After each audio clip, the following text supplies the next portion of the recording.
What up, everybody? It's your man, MrMelvinnTV, coming at you with another one. Going to start this 5-part series of having a reprobate mindset.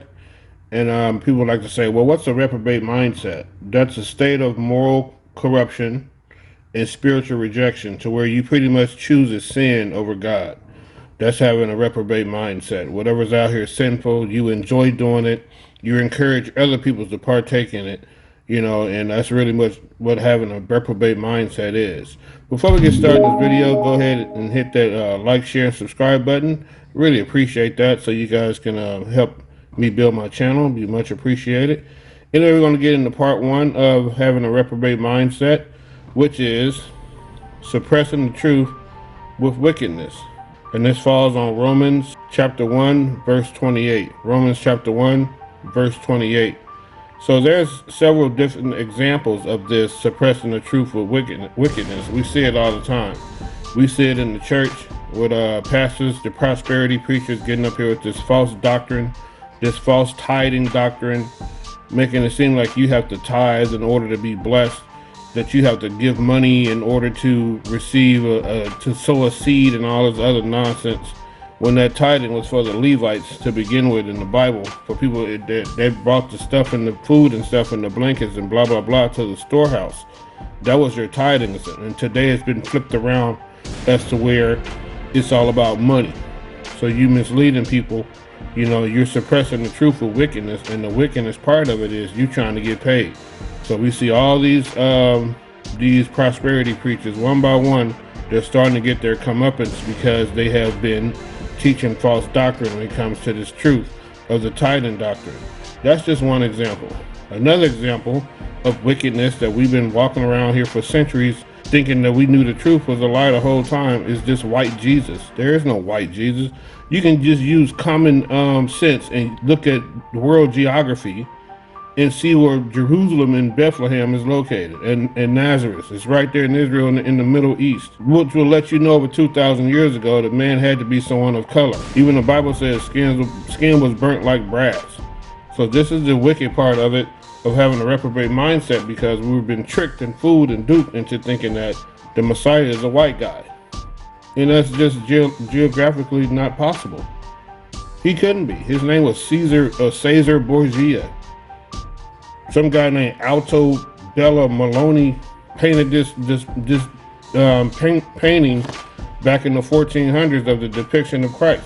And this is not the depiction of Christ that everyone has grown to know. No, Christ is a man of color.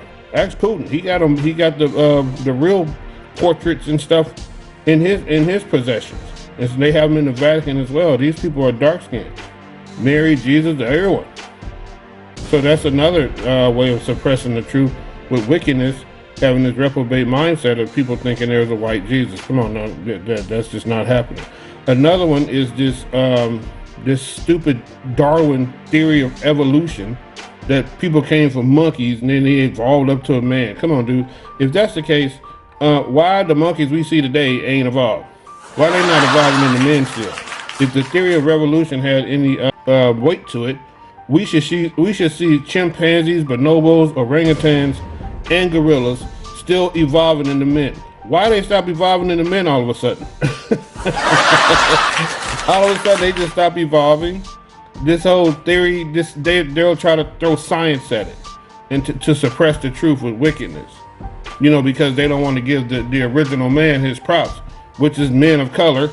If you want to go even further than that, which is black men and black women. Yes, do your research. Suppressing the truth with wickedness. That's the third example. And I got one more example for you, which a lot of you guys not gonna like, but I'm gonna throw it out there anyway. Another way of suppressing the truth with wickedness is that you think it's okay to sleep with somebody's husband and you think it's okay to sleep with somebody's wife. That's called adultery. Last I checked. And in some countries, you can still meet your demise immediately for sleeping with somebody's husband. You can meet your demise immediately for sleeping with somebody's wife. That should let you know that it's still real deal in other countries. Just here in Babylon, in the United States of America, Sodom and Gomorrah, you've been tricked to think that it's okay to sleep with somebody's husband if they don't know about it. It's okay to sleep with somebody's wife if they don't know about it. Hey, if they don't know, it must be a go. You're suppressing the truth with wickedness. The truth is, you're not supposed to be sleeping with somebody's husband and somebody's wife. Now, if somebody's husband say, hey, look, I want a concubine. He comes to his wife and say, hey, look, I think we need a second wife, and we need someone else around the house to help take care of these kids and you know, take some pressure off of you and things of that nature. She'll agree to that. You know, you can bring in a concubine or a second wife, which I know is not the practice here in the United States because everybody wants a man to themselves. But let's just say if they did throw that out there and say, hey, look, I want a second wife, we can bring it in, you know, we can do it that way. Now the wife knows that there's a second wife, and the husband knows there's a second wife, and everything's good. There's no adultery going on because everybody's in agreement. But you sitting there saying that, hey, look, I'm gonna go here and mess with Rebecca at work, you know, blow her back out. Then you the woman, you the wife. I'm gonna go here and mess with Dante and let him hit, and he gonna hit every day and all that. And you know you got a whole husband at home, not a half a husband, not a quarter of a husband, but a whole husband at home. And you just letting him do whatever. He running up in you all day. Now you sitting there pregnant. You don't know who your baby's by. Just crazy.